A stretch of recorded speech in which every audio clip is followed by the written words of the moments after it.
nós não sabemos o nome da Tatiana. O único que fala da Tatiana, sabemos o nome da Tatiana, nós não temos o sobrenome e o endereço dela. Estava lá. O senhor falou, o senhor advogado, o nome e o endereço da Tatiana? Não. Por qual razão? Eu não sei o endereço da... Mas sabe Ela já mudou já, né? Agora não é o documento. Mas o senhor sabe ela não mora. Ela mora perto da casa dela, não sei. Não dá.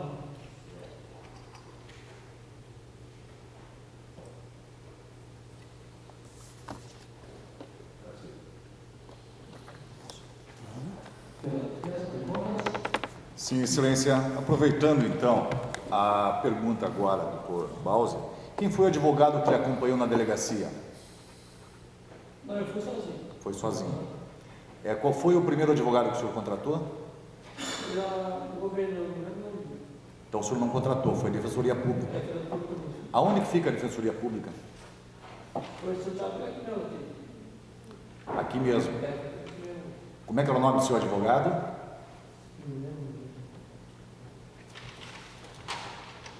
Primeiro advogado.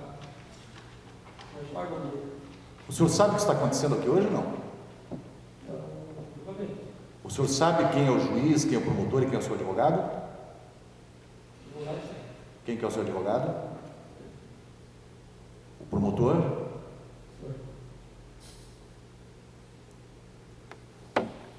Não, nós trabalhamos juntos, nós estamos na sua defesa, então. Prazer. Pois bem, o senhor não teve contato com o seu advogado, não escolheu o seu advogado e não teve contato. Não. Mas o advogado veio falar com o senhor e disse: escute, onde é que mora a Tatiana? Não. Não. O senhor sabia que era importante para a sua defesa? Não sabia. Mas como geralmente acontece essas coisas, todo mundo está envolvido, vai te passando as casas, né? Aí só pessoal para mim. Então, assim, O senhor não sabia então que dependia dessa conversa para ter uma intimação, então? isso. Entendo. Pois bem, quando o senhor estava sozinho na delegacia, depondo, o senhor negou então que teria atirado nele, certo? Hoje o senhor confessa. Hoje o senhor confessa que foi o senhor que atirou nele e diz que fez isso exatamente porque ele estava agredindo a sua ex-mulher, mãe do seu filho, e ameaçando de morte seu filho. Perfeito. O senhor deu um tiro. Só um minuto. No escuro, havia movimento de pessoas. O senhor escolheu onde atirar? Não. Não, só veio. Certo. Em relação a esse tiro, depois desse tiro, o senhor correu. Eu fui para casa. O senhor tinha mais munição na arma? Não lembro se tinha ou se era assim lá. Tinha mais munição na arma, certo. Em relação a esses momentos logo após o fato,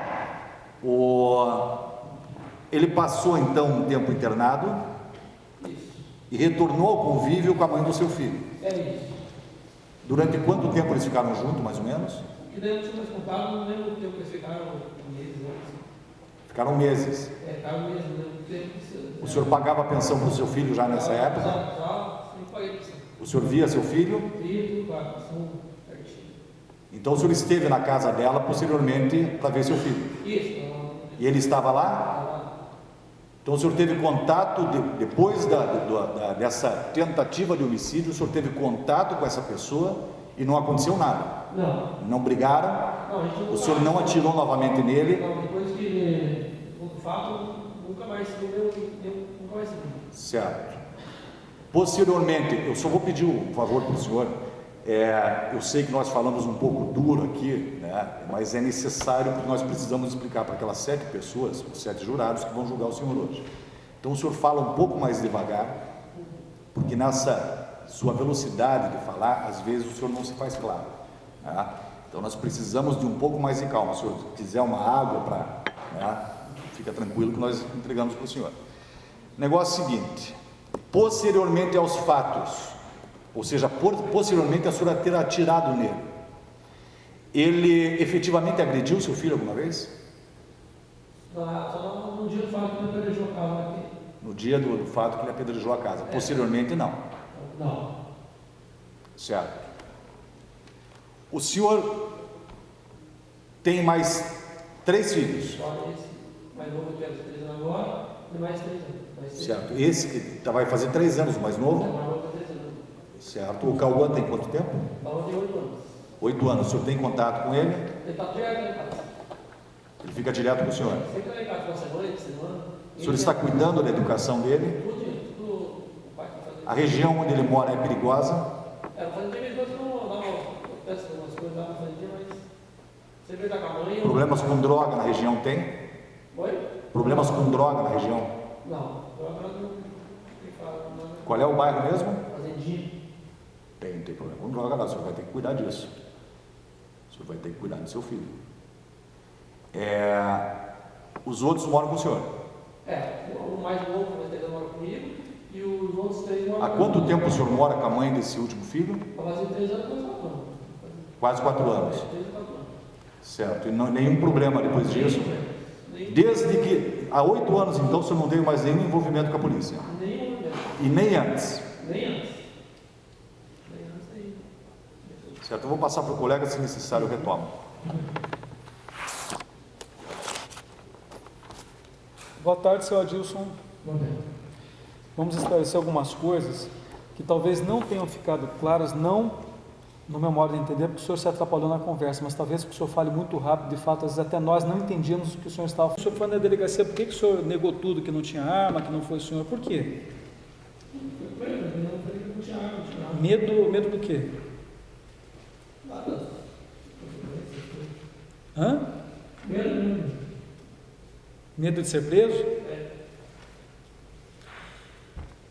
Uma outra pergunta aqui, seu Adilson.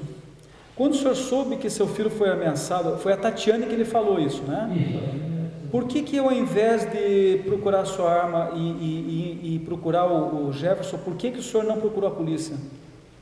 Não, eu não ia pensar em qual cuidado, as coisas eu estava mais para meu filho. Ele estava quente, só que isso aí meu filho estava com uma semana de vida, eu só queria saber do meu filho. Então o senhor não procurou a polícia porque o primeiro pensamento seu foi... Meu filho, as ameaças dele diárias foi isso. Certo. O senhor está com quantos anos agora? O senhor trabalha desde que idade? Nesse último emprego, o senhor está há quanto tempo? Esse agora estava fazendo 3 meses. Como vigilante, vejo que o senhor está com uniforme aqui. E antes disso, o senhor trabalhou como vigilante também? Há quanto tempo o senhor trabalha nessa área de vigilância? 2 anos e 3 anos. 2 a 3 anos. O senhor tem carteira assinada? Tem 18 anos. Desde dos 18? Antes eu trabalhava assim por conta, por dia. Uhum. Mas desde os 18 o senhor tem carteira assinada? Com a atual esposa, o senhor já disse aqui, só para afirmar, o senhor vive há quanto tempo com a sua atual esposa? 3 anos. E o senhor tem 3 filhos, 3 outros filhos, um com a Tatiane e 2 com uma outra mulher, é isso? Não, é uma Tati.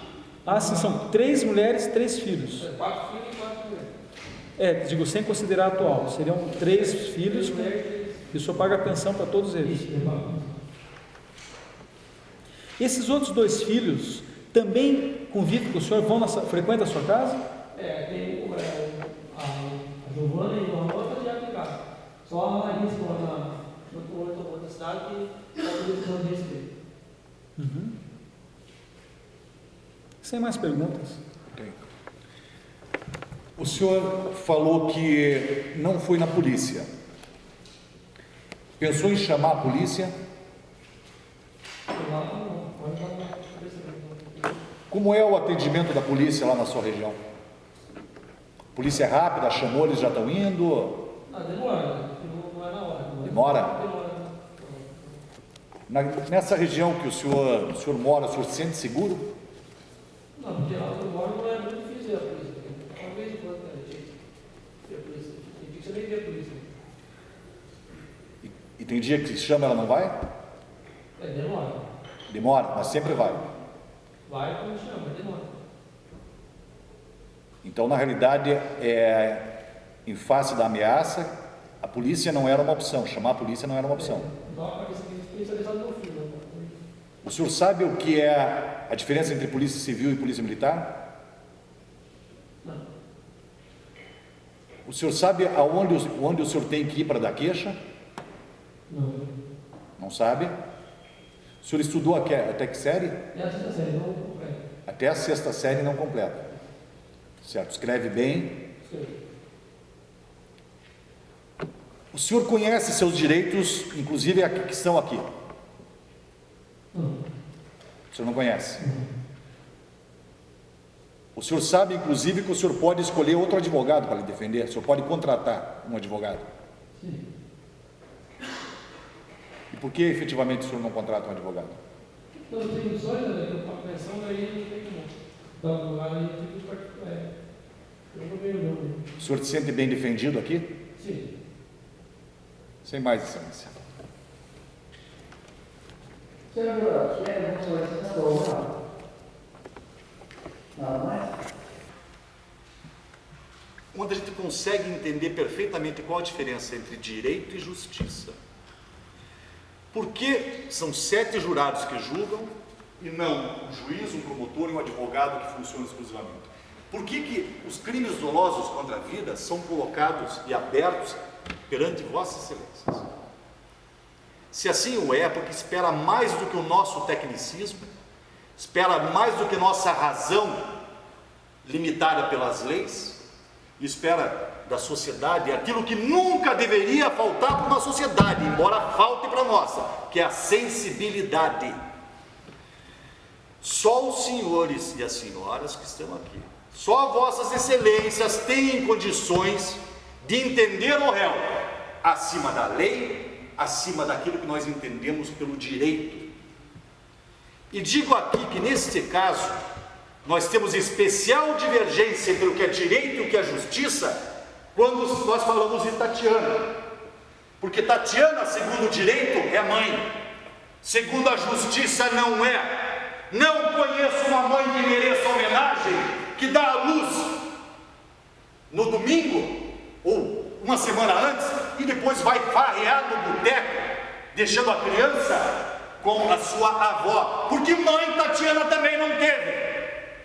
Porque a mãe estava junto, abandonando a criança desde os primeiros momentos. Pois bem, eu tenho mãe. A justiça seja feita. Eu tenho uma grande mãe, Dona Miriam Rangel Silveira, espetacular. Do lar, lutou junto com meu pai a vida inteira para garantir a boa educação e o sustento dos filhos. E foi isso que me trouxe e me permite falar a vossas excelências como advogado que sou, formado pela Universidade Federal do Paraná, porque se dependesse de dinheiro também para sustentar uma faculdade particular, não teria. Sou um filho de professor e mãe do lar. Uma mãe que abriu a mão de qualquer vivência profissional, de qualquer carreira profissional, para se dedicar aos filhos. E aí, minha mãe não me ensinou só, minha mãe não me garantiu os estudos, ela me ensinou o que é ser justo. E o advogado tem que ser maior do que o homem tem que ser maior do que o próprio advogado, porque os valores vêm do homem. E o homem tem que aconselhar esse advogado na hora de dizer o que falar, o que não se deve ser dito. Por isso sou realmente muito grato à mãe, à minha mãe. Domingo agora, Dia das Mães, Tatiana vai receber, quem sabe, uma bateria nova, alguma coisa nesse sentido. Mas Tatiana, que não está sendo julgada aqui hoje, que de forma muito perspicaz foi percebida como uma pessoa de conduta não ilibada, de conduta questionável pelo próprio magistrado, quando interrogado ao acusado, que disse: ela é garota de programa? Não sei se é, mas me perdoem, fui casado com Daniele Moraes Sela, uma mulher que me ajudou todos os anos de faculdade e me ajudou a ser o advogado que sou hoje. É minha ex-mulher, e estou falando bem da minha ex-mulher, sim, porque ela é mãe do meu filho, é mãe, como direito e justiça dizem, e não uma Tatiana, porque lamentavelmente dizem que a mulher ou constrói ou ajuda a construir um grande homem, ou ela destrói ele. Lamentavelmente, a Tatiana não destruiu só o réu, destruiu a vítima e destruiu também o outro réu, deve ser réu em algum processo, que também matou a vítima, que acabou matando a vítima. Pois bem, 3 homens padeceram perante essa mulher. E nós homens somos assim mesmo. Apesar de dizerem que as mulheres são mais emotivas, mexa com meu filho, diga que vai matar meu filho, tire desse homem de bom senso exatamente o controle. Edson de Brito Rangel, seu pai, uma vez me ensinou que a emoção é a corrente que rompe o dique da continência. E existe algo mais emocionante do que um filho perante um pai, perante uma mãe? Eu penso, tenho um filho só, mas eu penso sinceramente que Deus me perdoe que algo aconteça com essa criança, porque se algo acontece com ela, não me tiram só a paternidade, me tiram um sentido de viver, pois foi bem assim que aconteceu lá. E esse homem que acha que eu sou o promotor dele, que não sabe quem é acusação, quem é juiz, quem é defesa, que não conheceu um advogado, que chegou numa delegacia de polícia para conversar um homicídio, uma tentativa de homicídio, sem advogado, sentindo-se acuado, com certeza. Nesse ponto peço licença. Nós, quando somos vítimas de alguma coisa, entramos na delegacia, como nós somos tratados? Agora imagina a situação dele, que estava lá justamente por ter disparado contra alguém. Disparou sim, e disparou em função de que foi induzido em erro sim, por esta mulher, que já destruiu 3. Pois bem, temos condições hoje de salvar pelo menos um, porque um ela já matou. O outro está respondendo, e o terceiro vai responder. Este que está aqui hoje nós podemos salvar. Como? Reconhecendo o que a própria irmã da vítima diz. Ele me contou que ela falou que ele ia matar o filho dele. O filho do acusado. Mas vamos exigir agora dele a ligação para o 190. Pois bem, dirá um Estado não é igual para todos. Nosso Estado não é igual para todos. E falo isso eu mesmo. O Estado que me foi extremamente bondoso ao me garantir uma faculdade pública de direito, reconhecida e respeitada, não pôde oferecer mais do que a 6ª série para o acusado de hoje. Pois bem, mas ele tinha que saber que ele tinha que intimar as testemunhas, que ele tinha que falar para a defesa. Aí é que está, doutor. O senhor se recorda no seminário do Tribunal do Júri? Quando eu disse, vamos, se o Bruno está sendo julgado assim, imagino que estão fazendo com o torcedor do Flamengo. Esse aqui, me ajude a acreditar que isso aqui ainda é coisa séria. Porque eu não quero pensar que eu fiz parte de um teatro para condenar um pobre. Os senhores juraram para mim imparcialidade, e eu hei de cobrar, porque se eu não cobrar, a sua consciência há de fazê-lo. E exatamente com fé nessa imparcialidade é que digo: que Estado é esse? Defensoria Pública, doutor Luiz Bender, doutor Heitor Bender, trabalha aqui na Defensoria Pública, recentemente instalada naquela sala. E agora, os réus vêm falar com a Defensoria Pública. Antigamente não. Pois digo mais, e digo que o Ministério Público não é meu desafeto nesse caso. Quem sabe desafeto nesse caso mesmo seja o próprio defensor. Porque nenhuma testemunha de acusação foi ouvida e esse homem está sentado aqui. E é cobrado dele agora, em plenário, que ele trouxesse essas testemunhas. Pois bem, é a diferença entre o direito e a justiça. Mas já que nós estamos falando de direito, qual é a maior lei do nosso país? Pelo que me consta, é a Constituição Federal, aquela que estaria mais próxima das garantias fundamentais da lei natural. Mas a Constituição diz que todo mundo tem direito a estudo, tem direito ao devido processo legal. Pois é. Algum ator fez a primeira fase do processo, porque advogado não foi. E digo, o réu estava indefeso sim durante a pronúncia. Estava indefeso sim. E não quero participar de teatro nenhum. Porque era fundamental que, tanto a Tatiane, que para mim soa mais como a mandante de um homicídio que ele praticou em legítima defesa, um protesto macabro arquitetado por aquela mulher que não é mãe. Não é mãe do filho dele. Quando fiz a pergunta para ele, o senhor tem visto seus filhos? Tem, está sempre com ele. Ainda adverti, cuidado, senhor Adilson, porque na fazendinha o crack já também está tomando conta. Não quero que o senhor perca seu filho para as drogas. E digo mais, se depender da mãe, o senhor vai perder, porque ele não tem mãe. O senhor é pai viúvo dessa criança, porque essa mulher não merece ser chamada de mãe. E ou o senhor reclama isso, ou nós vamos terminar com o tempo para discutir mais uma criança que ou é traficante, ou é usuário, ou foi morta pela família. O senhor cuide disso, por favor. E exatamente isso. Agora não. Então vamos jogar esse aqui na prisão, deixar os 4 filhos dele, cada um por conta das suas mães.